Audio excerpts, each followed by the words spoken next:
ભુજ નગરપાલિકા દ્વારા કરવામાં આવતી સફાઈને લઈને નગરપાલિકાના ચીફ ઓફિસરે વાત કરી હતી। હા સર, જે રીતે વાત કરીએ ચોમાસું માથે છે, થોડો વરસાદ આવ્યો છે, નગરપાલિકા દ્વારા કઈ રીતે કામગીરી કરવામાં? ચોમાસાની ઋતુને ધ્યાને રાખી નગરપાલિકા દ્વારા સ્ટોમ વોટર ડ્રેન તથા ડ્રેનેજ લાઇનની સફાઈ કરવામાં આવેલી હતી।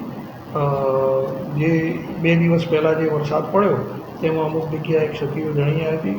નગરપાલિકાની ટીમો તૈયાર રાખવામાં આવી હતી અને તાત્કાલિક 24 કલાકની અંદર જ્યાં જ્યાં પણ પ્રશ્નો પાણીના અટકાવના બનાવો બન્યા હતા ત્યાં નગરપાલિકાની ટીમે પહોંચી અને તેનો નિકાલ કરેલો છે।